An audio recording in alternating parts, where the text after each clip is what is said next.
Hello, OG! I'm Michelle. I'm RJ. Nandito po tayo ngayon sa Silang, Cavite. Welcome to Cubo de Bernardo. Ang bahay, probinsya mo. Tara, pasok tayo.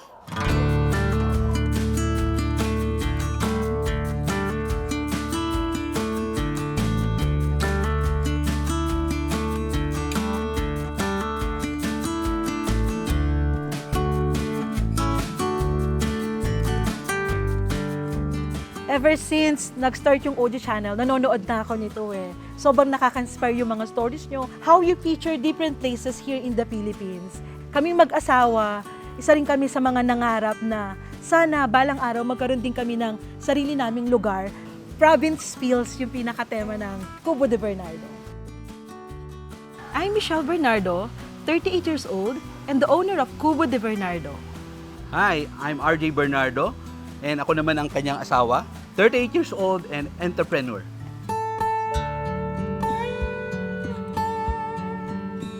Nagsimula yung Cubo de Bernardo sa isang konsepto ng meron kasi kaming distribution business eh. Every month, pumupunta kami sa provinces.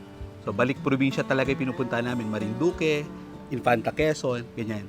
So, every month, may business staycation kami. So, dun pumasok sa isipan namin during pandemic na, why not mag-create tayo ng something na pwedeng kagaya nito na pwede natin ibahagi sa mga tao din. So initially, gusto namin, bakasyonan talaga namin. Bakasyonan lang until eventually nabuo yung konsepto na pwedeng magkaroon ng pagkakataon na i-share yung experience na nararamdaman namin.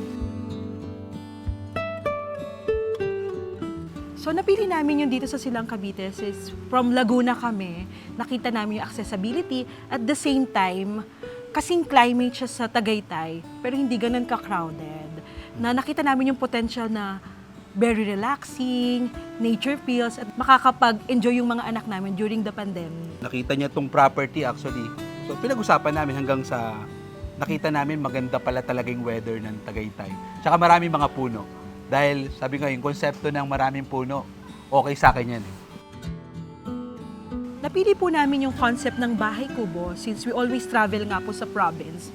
Gusto namin mapa-experience sa mga anak namin yung simple and humble life lang. More on nature, they can play around, fresh air, with a modern twist. Siyempre, since nandito na rin tayo sa Silang, Cavite. Swak na swak sa nature. So, eco-friendly, tsaka well-ventilated talaga kapag sa mga bahay kubo. So, open lang.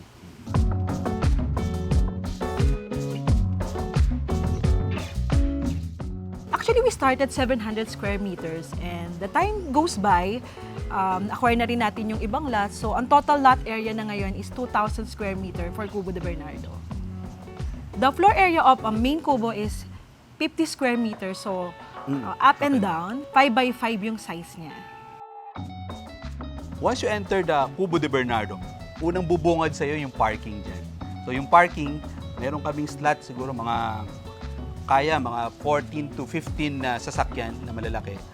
After the parking, makikita nyo naman tong aming bar area. So sa bar area, dito nangyayari yung acoustic night natin sa gabi, 6 to 10 p.m.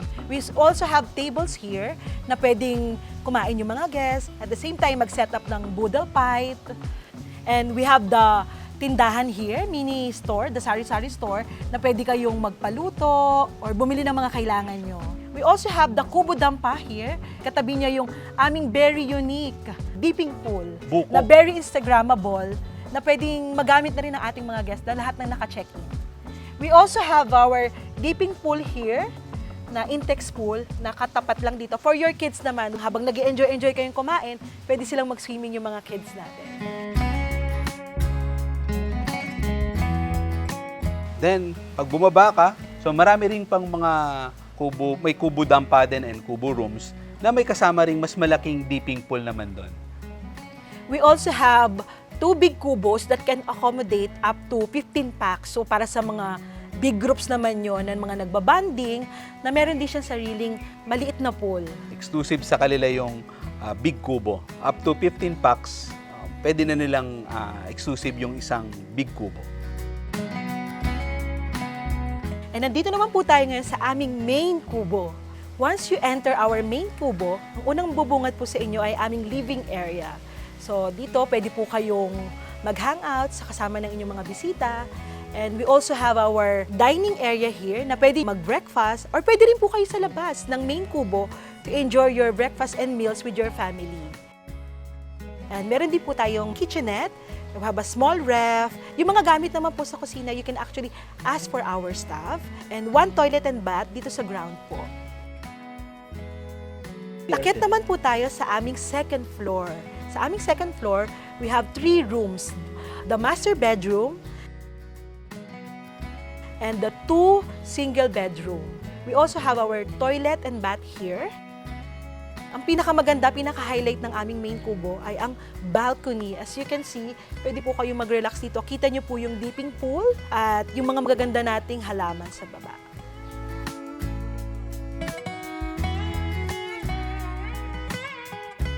It's a combination naman na ng, although it's a bahay kubo, so more on ano siya, hamakan, may sawali, mga anahaw, mga ganyan. Pero with concrete na rin para yung mas matatag ba yung foundation mismo ng kubo. And meron na rin mga glass na white na para yun yung twist na makikita na moderno na rin sa panahon natin. So the total cost of our main kubo is around 400 to 450,000 kasama na yung mga gamit. During that time, 2021.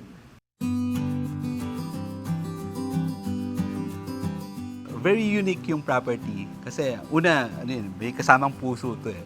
But more than the uniqueness is, ano siya, nandun pa rin yung konsepto na yung kulturang Pilipino ba. Sa panahon ngayon, iba na eh. Iba yung nakakalimutan na natin yung dating pagbabalik tanaw ba. So ito, meron siyang bahay kubo with a modern twist na hindi pa rin nalalayo dun sa moderno ngayon. So yun yung pinaka-unique. At the same time, yung magandang serbisyo na binibigay dito sa Cubo de Bernardo. Pinaka-konsepto is magbigay ng saya sa bawat guest na nandito. Para kang pumunta sa probinsya mo na malayo, pero malapit lang sa Metro Manila. So ito yun.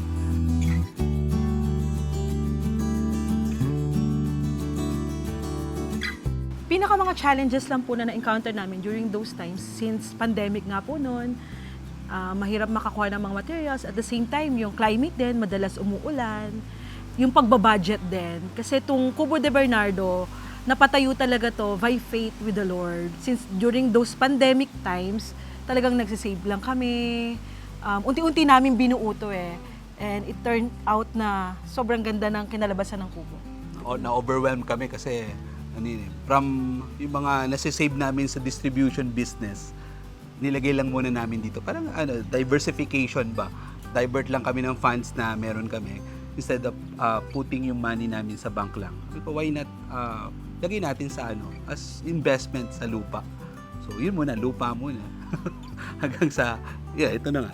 Nagkaroon ng pagkakataon na ganito. Although it's not simple, it requires patience then and perseverance creating this one. Kasi yung budgeting talaga importante din. Tsaka meron kang matinong magtatrabaho para sa'yo na gagawa ng kubo. And meron naman kami nakilala na nagtutugma kami pagdating sa mga gusto naming design. Ideas and budgeting talaga. Very humble din yung nakausap namin. So, naka-partner namin with Yes. this business.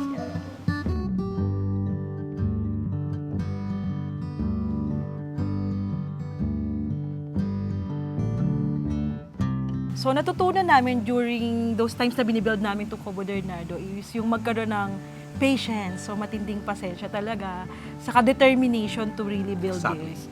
And lalo na sa amin, kailangan mong bigyan talaga ng puso. Yung lahat ng ginagawa, attention to details. Determination para ma-build in itong Cubo de Bernardo. Kailangan mo nun. Tsaka focus to achieve your goal talaga. Ano bang vision mo to achieve that? Kailangan meron kang ganun traits. Sa mga gustong magtayo ng vacation house like this, ang mapapayo namin is yung maging clear ka lang sa iyong vision. Dapat focus tayo sa mga gagamiting materials and yung maayos talaga yung makakausap nating contractor. Kasi napaka-importante ng pagbabudget. Kailangan consider natin yung maraming bagay.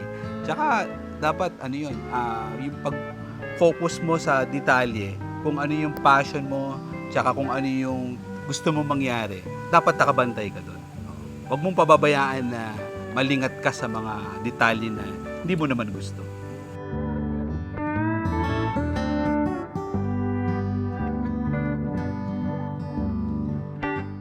Looking back sa mga pinagdaanan namin, 2021, actually we have pictures talaga ng mula simula.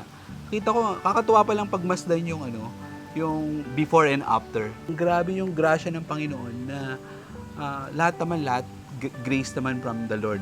So, pagpapasalamat lang talaga sa Panginoon na pinagkaloban kami ng isang ganito, na isang daluyan ng pagpapala, hindi lamang para sa amin, kundi para sa marami. Pakiramdam namin parang may purpose din kami na hindi lang itinayo to for us but itinayo to para sa maraming tao. Maging be of service to everyone, sa mga taong nandito, tsaka sa mga guests na pupunta dito. Ang purpose is para magbigay ng saya at ligaya kahit sa mga ordinaryong tao, ordinaryong Pilipino.